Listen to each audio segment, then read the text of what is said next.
Okay, so natanggap namin yung mga materyales na pinadala mo. At grabe, kailangan kong sabihin, ang laki ng ideyang to. Malaki talaga, no? Oo, pinag-isipan ko to buong linggo. Kasi yung tanong na binibitawan dito parang simple lang pero Pero ang lalim. ang lalim.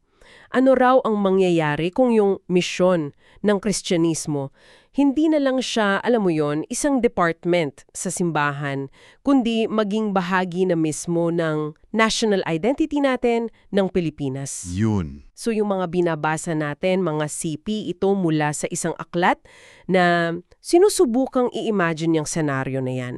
Ang misyon natin dito, himayin to. Talagang pag-usapan. Oo, ano ba talagang ibig sabihin nito at bakit ito mahalaga, lalo na para sa atin ngayon? At dito yung exciting na part, di ba? Kasi hindi ito tungkol sa pagdagdag ng programa. Hindi. Ang buong argumento ay nakasentro sa pagbabago ng pananaw, isang malaking shift. Shift sa ano? Paano natin nakikita ang sarili natin? Eksakto, mula sa pagiging isang bansang Kristiyano lang, na parang label, patungo sa pagiging isang bayan na may misyon. Sige, i-unpack natin yan. Unang punto, sinasabi rito ng Pilipinas isa sa mga bansang may pinakamalakas na pananampalataya. Walang duda. Pero yung konsepto ng misyon parang nasa tabi lang. Para sa mga pastor lang o iilang dedikadong tao. So bakit ito problema? Kasi ayon sa source, kapag binaliwalayan sa pambansang usapan, nagkakaroon ng tinatawag na cultural amnesia. Cultural amnesia. Pagkakalimot. O pagkakalimot sa isang mahalagang bahagi ng pagkatao natin. Isipin mo kung yung mga kwento ng misyon, Hindi mo nakikita sa media. hindi mo nakikita sa media, sa eskwelahan, ang mensahe, kumbaga, ay hindi siya mahalaga. At may vacuum na naiiwan, di ba? Kung walang kwento ng misyon, may ibang kwento na pumapasok. Tama. Mga kwento tungkol sa ano? Sa pera? Sa kasikatan? Sa political power? At yun yung nagiging aspirasyon. Yun na nga. At yan daw yung panganib. Kaya yung mungkahi dito ay gawing cultural reflex ang misyon. Cultural reflex. Gusto ko yan. Paanong cultural reflex? Kasing natural ng bayanihan. Hindi mo na iisipin, automatic na. Parang muscle memory. Kapag may sakuna, hindi mo na pinag-iisipan kung tutulong ka, di ba? Ayun. Ganun dapat, hindi na siya isang event lang. Kundi isang bagay na dumadaloy sa pagiging Pilipino. Precisely. Isang bagay na ipinagdiriwang at isinasabuhay ng lahat. At dito, nagiging mas personal yung usapan, no? Kasi kinonekta niya ito sa isang bagay na totoo para sa milyon-milyong pamilyang Pilipino. Ang OFW phenomenon. Oo. Mahigit 10 milyon, di ba? At usually, ang tingin natin dyan, laging Ekonomiya, remittances, brain drain, yung social cost. Pero dito, parang binabaliktad yung lente.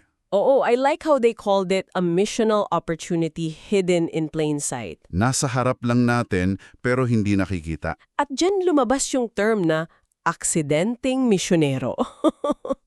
Ang lakas ng term na yan, no? Sobra. Kasi hindi sila formal na sinugo, hindi sila nag-training, Pero, pero andun sila. andun sila. At nasa mga lugar pa kung saan hirap makapasok yung mga tradisyonal na misyonero. Saan? Sa mga ospital sa Middle East, sa mga barko sa gitna ng karagatan, sa mga construction site, sa mga bahay.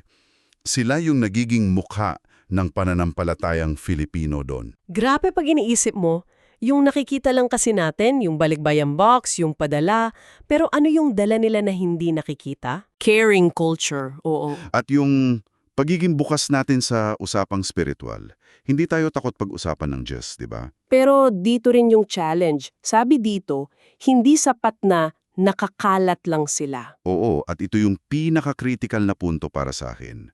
Yung shift mula sa pagiging scattered, O basta lang nagkahiwa-hiwalay, patungo sa pagiging sent. may layunin. May layunin ng pagkapadala. Yung pagbibigay ng theological na kahulugan sa presensya nila doon. Paano yon sa totoong buhay? Yung isang nurse, paano niya makikita yung sarili niya na sent? Halimbawa, yung kontrata niya. Hindi na lang yun kontrata sa trabaho. Pwede niyang tingnan bilang isang tour of duty para sa mas mataas na layunin. So hindi lang para sa pamilya. Hindi lang para sa pamilya, kundi para sa isang misyon. Ginamit na example yung kwento ni Joseph sa Ehipto, si Daniel sa Babylonia. Mga taong wala sa sarili nilang bayan. Pero ginamit para sa mas malaking purpose. Eksakto. Kapag nakita ng isang engineer sa Dubai yung trabaho niya bilang pagkakataon para maging asin at ilaw, nagbabago lahat. The mundane becomes sacred.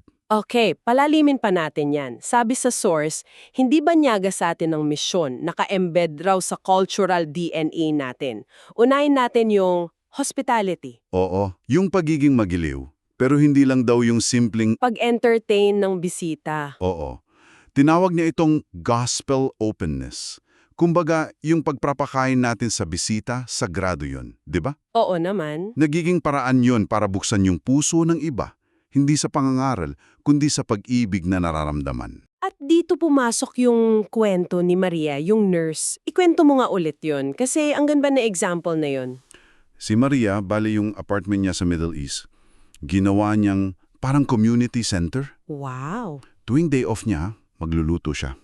Adobo, sinigang, para sa mga katrabaho niyang iba't ibang lahi, iba't ibang paniniwala. So yung tahanan niya, yun na yung sermon. Yun na yung sermon, a living sermon, sabi nga. Walang formal na Bible study. Ang galing! Hindi niyo sinabing, let me tell you about Jesus. Ang sinabi niya, halika, kumain ka muna. Yun, pag-aasikaso, pakikinig.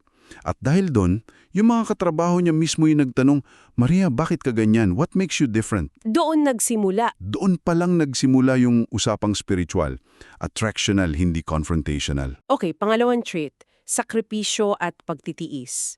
Paano to kumukonekta? Kasi, di ba pwede tong tingnan bilang negative? Yung pagiging sobrang matisin? Magandang punto yan at in-acknowledge din yan. Pero ang ginagawa dito ay isang reframing. Pagbabago ng pananaw. Oo, yung katatagan natin sa harap ng bagyo, ng kahirapan, lalo na yung sakit ng pagkakawalay sa pamilya, yan din yung katatagan na kailangan sa misyon.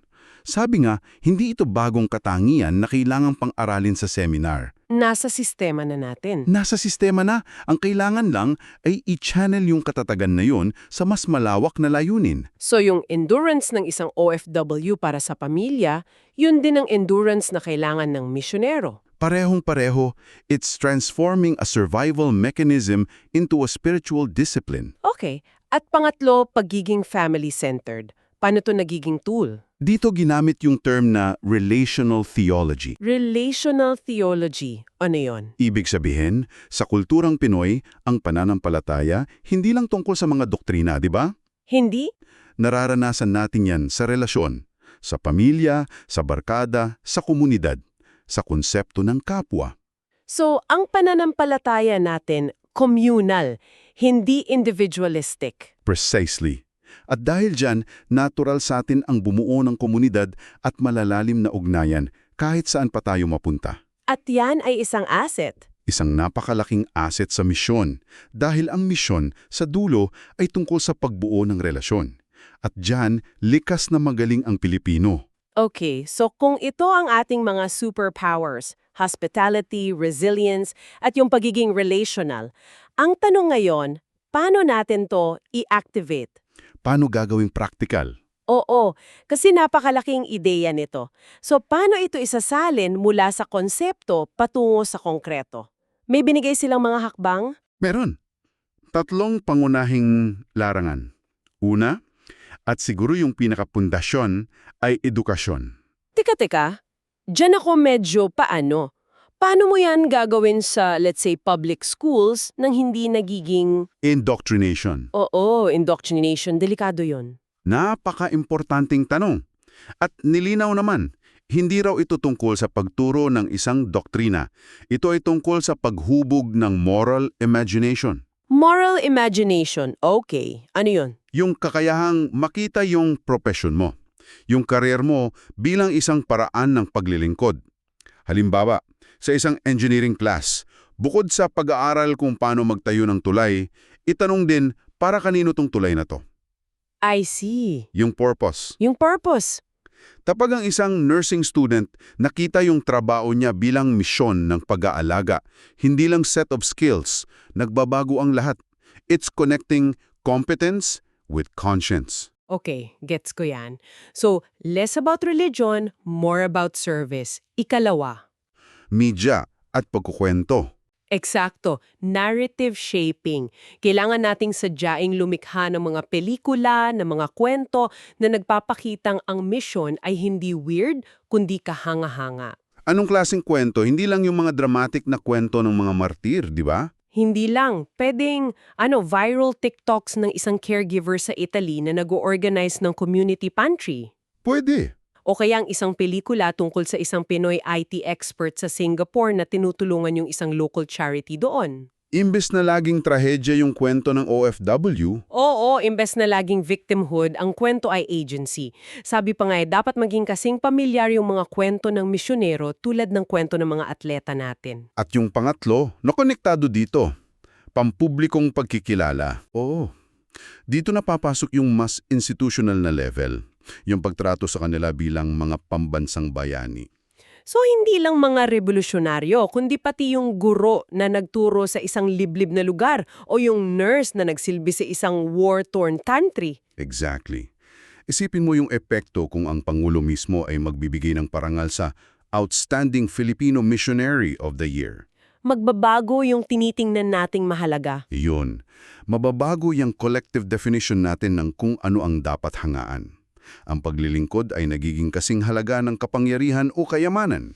Kung lalagumin natin ang buong usapan, ang argumento dito ay talagang provocative na para sa Pilipinas ang misyon, hindi siya dagdag na pasanin.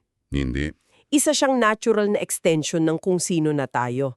Yung pananampalataya natin, kultura, yung global presence natin. At ang pagkakataon ay ngayon na para sadyain itong hubugin. Paanalanan? At sa huli, ito'y tungkol sa pag-redefine ng national identity natin mula sa pagiging isang bansang Kristiyano na medyo passive Parang title lang. o tungo sa pagiging isang bayan na may misyon na active at may purpose.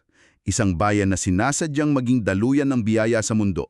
At para sa'yo na nakikinig at nagpadala ng mga materyales na ito, iwan namin sa'yo yung tanong mula mismo dito sa binasa natin. Hindi ito para sagutin ngayon, para pag-isipan lang. Ang tanong ay ito.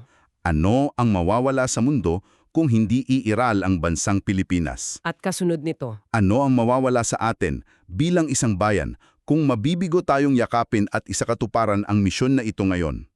Isang bagay na tiyak na magbibigay sa iyo ng malalim na pagninilay-nilay.